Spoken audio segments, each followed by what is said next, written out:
दोस्ती एक उपहार।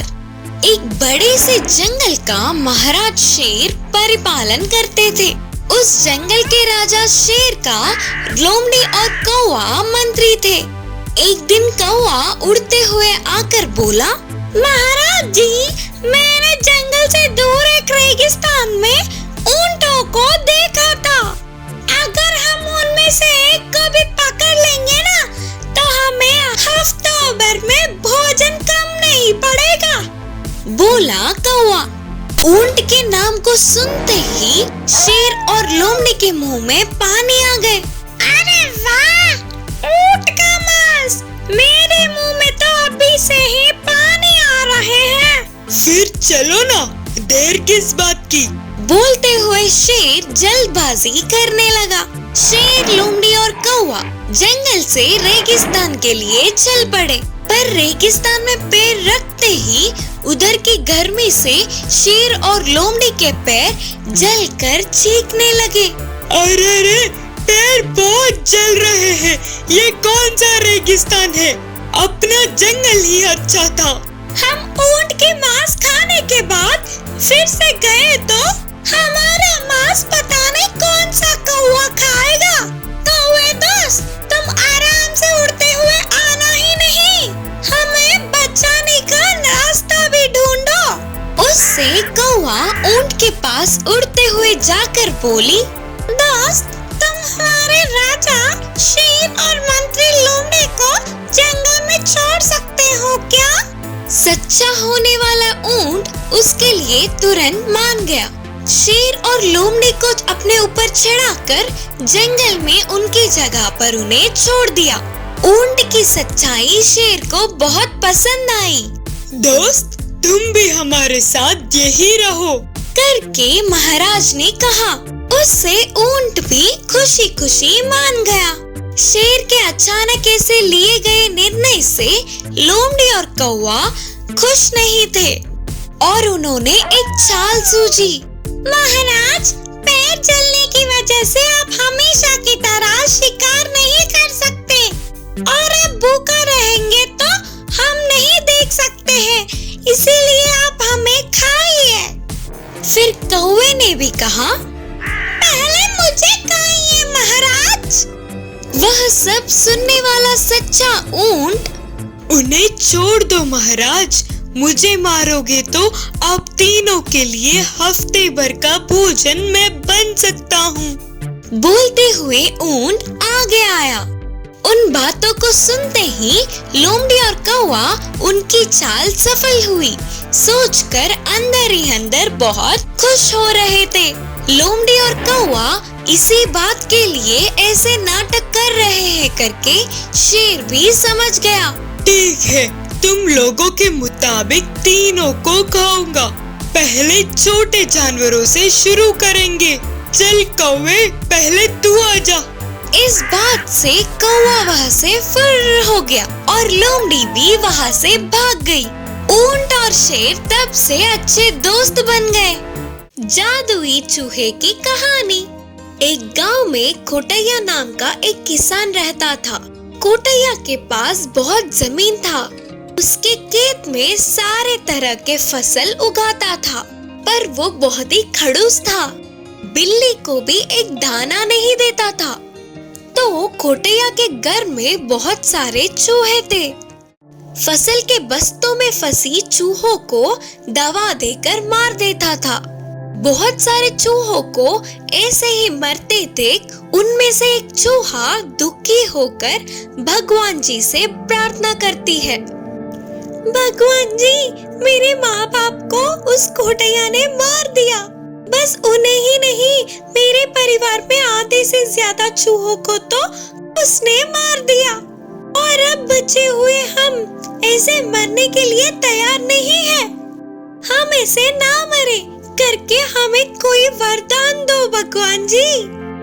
ऐसे सच्चे मन से प्रार्थना करने वाली चूहे के सामने भगवान जी तुरंत प्रकट हुए और पूछा, चूहे, तेरी सच्चाई से मैं खुश हुआ। तुझे कौन सा वरदान चाहिए? अपनी इच्छा मांगो। मैं कोई दवाई से ना मरूं, ऐसा कोई वरदान दो भगवान जी। भगवान जी ने कहा, तथास्तु, तुम्हारे पूछे गए वरदान के साथ ही तुम्हें कुछ शक्तियाँ भी दे रहा हूँ। तुम्हें जब भी मारने का प्रयास करने पर एक फसल का बस्ता प्रकट होगा, पर उसे तुम्हारी आज्ञा के बिना कोई भी छू नहीं सकता। ये वरदान भी लो। बोलकर चूहे को वरदान प्रसाद करके भगवान गायब हो गए। वरदान पाने वाला चूहा बहुत खुश हुई। उसमें कुछ शक्तियाँ आती है। तब से वह चूहा जादुई चूहे में बदल जाती है। धन्यवाद भगवान जी, मेरे पूछते ही आप ऐसे प्रकट होकर मुझे वरदान दिए। तुसी बहुत ग्रेट हो जी। नहीं नहीं, आप तो महान हो। ऐसे वरदान दोगे करके मुझे पहले ही पता होता तो हमारे समाज को और बढ़ाते। ठीक है, अब कोई नहीं, वो तो अब भी कर सकते हैं। सबको बचाना है अभी। बोलकर चूहे ने निर्णय लिया। एक दिन कोटैया चूहे को दवाई डालता हुआ बोला, अरे रे, इन चूहों का शोर ज्यादा हो गया। ये नई दवाई डालकर इन्हें मार दूंगा। उन बातों को सुनने वाली जादुई चूहा फसल के बस्तों से बाहर आकर बोली, हा, तेरे चालबाजियां अब नहीं टिकेंगे। बंद करो ये अभी। क्या? थोड़ी सी आवाज आई तो तेजी से भागने वाले हो तुम। सामने आकर मुझे ही उल्टा जवाब दे रही हो। रुको, तेरा काम अभी करता हूँ। बोलते हुए लकड़ी से मारने लगा, पर चूहा उसे नहीं मिली। रुक रे रुक।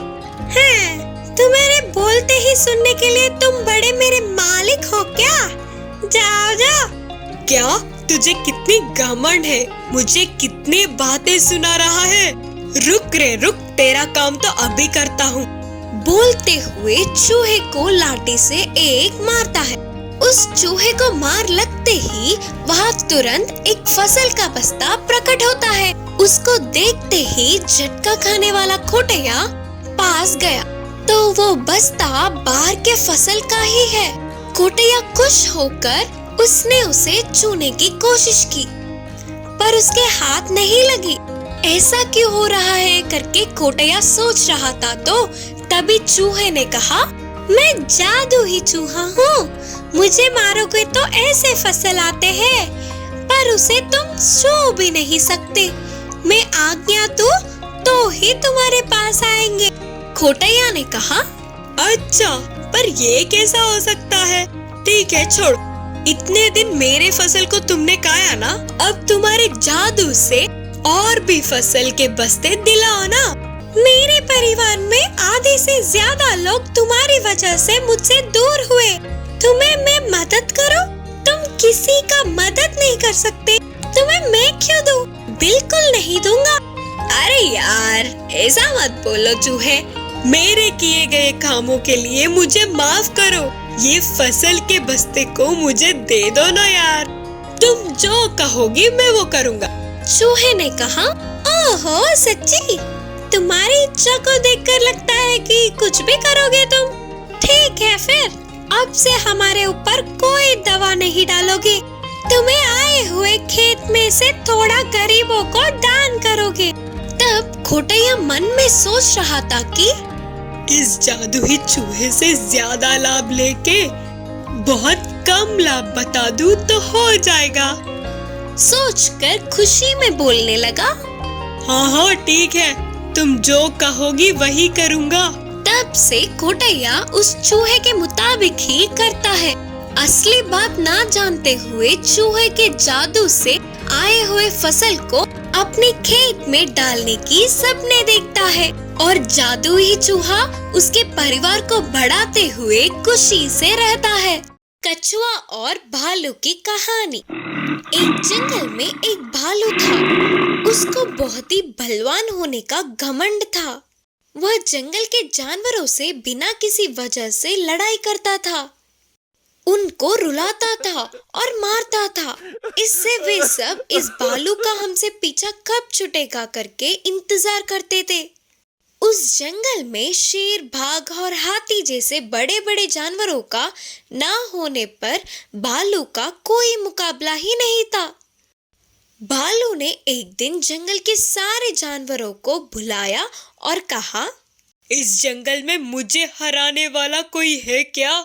है तो मुझसे मुकाबला करे, अगर नहीं है तो कल से मैं ही इस जंगल का राजा हूँ और तुम सबको मेरी हर बात को मानना पड़ेगा। डर से कोई भी जानवर आगे नहीं आया। उसी जंगल में एक कछुआ था। वह बहुत ही बुद्धिमान था। किसी भी तरह उस घमंडी का खेल खत्म करके उस जंगल का रक्षा करने की सोचा। वह तुरंत भालू के सामने आकर बोला, मैं एक पैर पे रस्सी बांधकर इस तालाब में कूदूंगा। अगर तुम में इतना ही बल है तो मुझे बाहर खींच सकोगे तो खींच लो।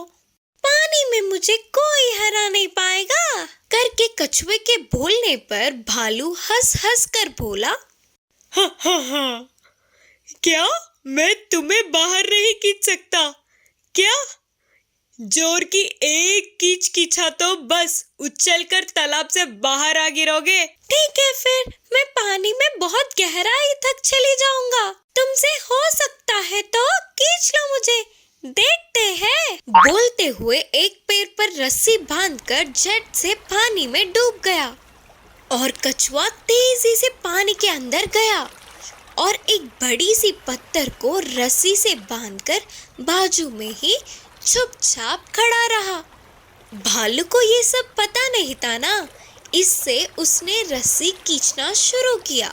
इतना खींचने पर भी रस्सी थोड़ी सी भी बाहर नहीं आई। अब मुझसे नहीं होगा, बोलते हुए अपना सिर झुका लिया। वह कछुए ने फिर से रस्सी को अपने पैरों में बांध लिया और कुछ भी नहीं जानने की नाटक करते हुए ऊपर आकर बोला, अरे रे, तेरा बल इतना ही था क्या? इतने दिन तुम्हें हम सब ने भी सोचा था। यह देख के सारे जानवर उस पे हंसने लगे और भालू शर्म से सर झुकाकर जंगल छोड़ के चला गया। तब जंगल के सारे जानवर खुशी से उछल पड़े। गिलहरी और बंदर की कहानी। एक जंगल में एक बंदर और गिलहरी मिलजुल कर रहते थे। वे हमेशा खेलते हुए खुशी से रहते थे। बंदर ढाली पकड़कर एक पेड़ से दूसरे पेड़ पर उछल रहा था तो गिलहरी उसका पूंछ पकड़कर हंसते हुए मजे लेती थी। गिलहरी पेड़ पर बहुत ऊपर तक जाकर फल तोड़कर नीचे फेंकती थी। उतनी ऊपर तो बंदर भी नहीं पहुंच पाता था। ऐसे बंदर खुश होकर वह मीठे मीठे फलों को खाता था। एक दिन बंदर को गिलहरी एक पत्थर पर बैठकर रोती हुई दिखी। कितने हंसाने की कोशिश करने के बावजूद वह नहीं हंस रही थी। तभी बंदर ने उसे अपने गोद में बिठाकर पूछा, अरे गिलहरी, क्या हुआ तुम्हें? हमेशा हंसते हुए खुश रहने वाली तुम, आज क्या हुआ? कितनी चुप हो गई है? फिर वह गिलहरी ने आसमान में एक कौवे को देखता हुआ कहा, बंदर मामा, वो कौवा आज मुझे देखकर तुम कितना भी उछल लो, तुम्हें रहना तो जमीन पर ही है और पेड़ पर ही है। मेरी तरह आसमान में एक बार भी उड़ सकते हो क्या? बोलकर चिढ़ा, मुझे भी ऐसे एक बार आसमान में उड़ना है। बोलते हुए फिर से दुखी हुई। उस पर बंदर ने हंसते हुए कहा, बस इतने से बार के लिए तुम इतने दुखी हो? मैं कभी कभार बाजू के गांव में जाता हूँ ना, वहाँ के बच्चे पतंगों को कागज से बनाकर उसको रस्सी से बांधकर हवा में उड़ाते हुए खेलते हैं। उस पतंग से तुम्हें बांधकर उड़ाया तो उस कौवे से क्या, हंस से क्या, चील से भी ऊपर जा सकती हो। तुम यहीं पर यह अमृत खाओ। मैं जाकर किसी भी तरह एक पतंग हासिल करके 1 घंटे में पहुंचता हूँ। बोलकर बंदर गाँव गया। उधर एक घर के बाहर पलंग पे रखी हुई एक बड़ी पतंग को और रस्सी को उठा लाया। गिलहरी को सावधानी से पकड़ के रस्सी से बांध कर कहा, हवा से आसमान में पतंग यहाँ वहाँ ऊपर नीचे इधर उधर उड़ता रहता है। तुम बिल्कुल भी डरना नहीं, और अचानक रस्सी छूट जाए तो इसी जंगल में वो किसी पेड़ पर ही गिरता है। तभी मैं आकर पेड़ों पर खोदते हुए तुम्हारे पास आऊंगा। बोलकर बंदर ने डर को दूर करके पतंग को हवा में उड़ाया। गिलहरी ठीक है बोलकर ऐसे ही खुश होकर हवा में उड़ते हुए कौवे को देखकर बोलकर चिढ़ाने लगी।